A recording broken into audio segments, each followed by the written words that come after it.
Ang linggong ito ay inihula 25,710 na araw ang nakalipas ng propitang mensahero.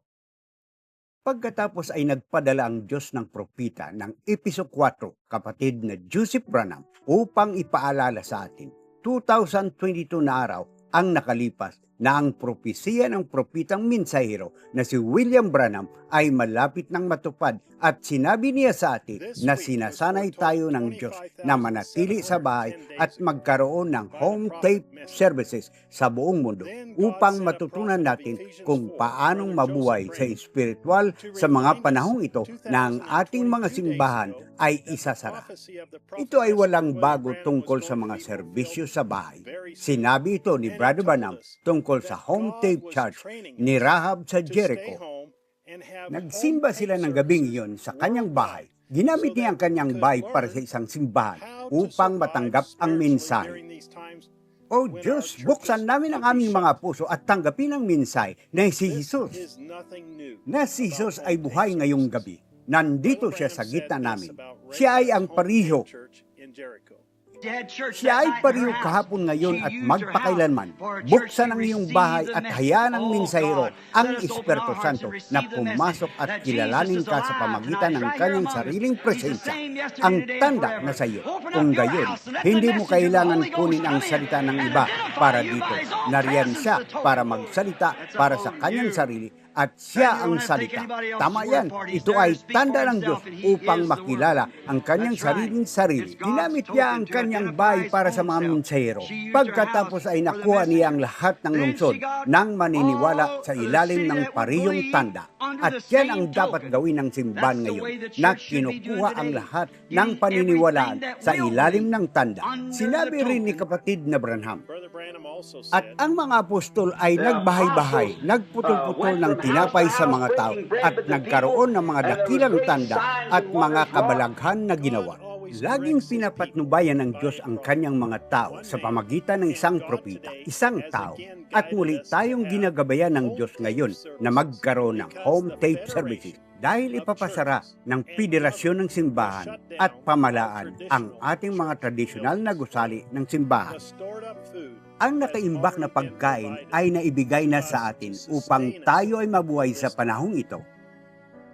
Ang tradisyonal na paraan ng pagpunta sa simbahan ay mabilis na umalis at pinapakain pa rin ng Diyos ang kanyang mga tup sa pamamagitan ng ikapitong anghel na mensahero, si William Marion Branham. Ngayon, ang mga agila ay sama-sama nagtitipon sa sulat mula sa Branham Tabernacle at kapatid na si Joseph Branham. Minamahal na maharlikang pagkasaserdote. Kinagat ng lahat ang iyong daliri, kuritin ang iyong kaluluwa at bunutin ang iyong puso. Ngayon, ang nobya ni Jesus Kristo ay sumisigaw.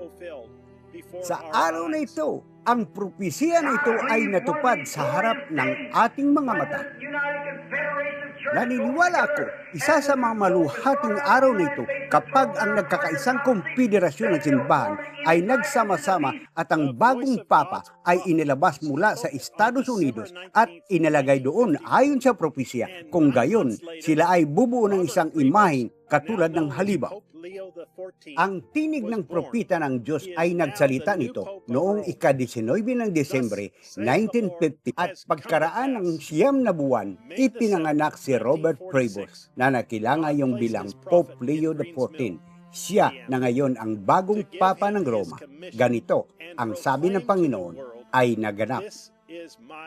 Noong ikapito ng Mayo 1946, inilagay ng Diyos ang kanyang propita sa Greenville, Indiana, upang ibigay sa kanya ang kanyang atas at ipahayag sa mundo. Ito ang aking makapangyarihang ikapitong anghel na mensahero, ang aking tinig sa mundo. Pakinggan ninyo siya. Noong sinalubong ako ng anghel ng Panginoon doon sa Greenville, Indiana, 8 taon na ang nakaraan. Matapos akong maging bata, sumunod sa akin na nagpapakita ng mga pangitain.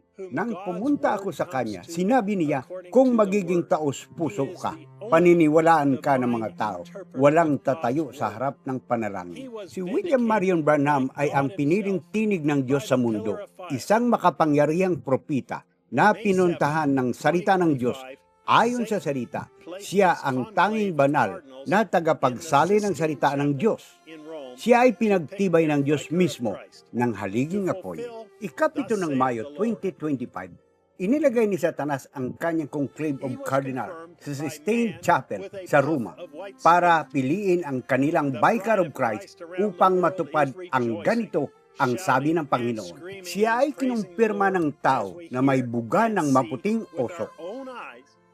Ang nobya ni Kristo sa buong mundo ay nagsasaya, sumisigaw at nagpupuri sa Panginoon habang naririnig natin at nakikita ng ating sariling mga mata ang propesiya ng propita ay natutupad. Para bang nakikita natin ang pulang dagat na nakabukas sa harap ng ating mga mata, sariwang mana na bumabagsak mula sa langit. Milyong-milyong pugo ang nagpapakain sa nobya, tubig na nagmumula sa bato. Bumaba ang apoy at tinupok ang hain kasama si Elias. Ang propesiya ay natutupad araw-araw. Ang pinangakong salita ng Diyos ay ipinakikita sa ating buhay. Ang mga bagay ay nangyayari sa ating paligid. Inihanda ng nobya ang sarili sa pamagitan ng pakikinig at paniniwala sa salita. Tayo ay ang salita na nagkatawang tao.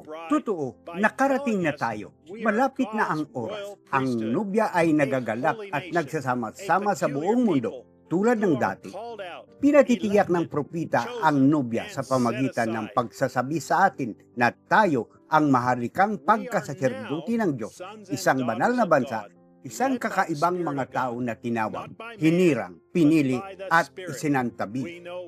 Tayo ngayon ay mga anak na lalaki at anak na babae ng Diyos na pinamumunuan ng Espiritu ng Diyos, hindi sa pamagitan ng tao, kundi sa pamagitan ng Espiritu. Alam namin walang anino ng pag-aalinlangan. Tayo ang nobya niya. Ang ating pananampalataya ay umaabot sa bagong taas araw-araw. Walang pumigil o nagpabagal sa atin. Inahayag at inaangkla ito ng Diyos sa ating puso at kaluluwa. Ang nobya ay lubos na nakilala kung sino tayo. Tayo ay nasa ating espiritual na lupang pangako. Sa ganap na pag-aari ng lahat, mayroon tayong makalangit na kapayapaan, makalangit na mga pagpapala, makalangit na espiritu. Atin ang lahat. Naghahanda lang tayo para sa kung ano ang susunod niya para sa atin.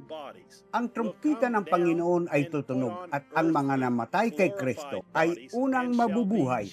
Ang mga katawang celestial na ito ay bababa at isusuot ang mga makalupang katawan at niluwalhati at mapalitan ng isang sandali sa isang kisap mata. Tayo ay agawin kasama nila upang salubungin ang Panginoon sa himpapawid. Anong araw, anong oras, walang paraan para sabihin ko sa mga salita ng tao kung ano ang nararamdaman nating lahat sa ating kaluluwa. Ang aming mga puso ay tumatakbo. Hindi natin ito ginagawa. Ang banal na espiritu ay parang isang artisya na balon na bumabulusok sa loob natin. Ang nobya ay naghihintay para sa sandaling ito mula pa noong panahon ni Adan. At narito na tayo ngayon. Tinatanggap ka namin, iniimbatahan ka namin, nakikiusap kami sa iyo.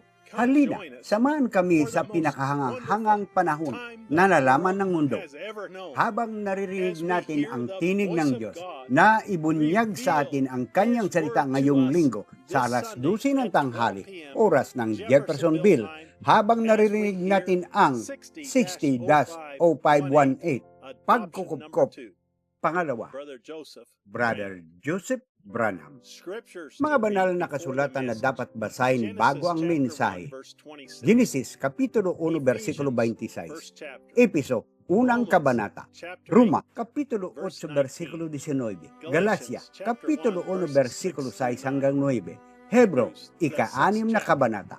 Juan, Kapitulo 1, versikulo 17. Hanggang sa susunod, pagpalain kayo ng Diyos at Shalom.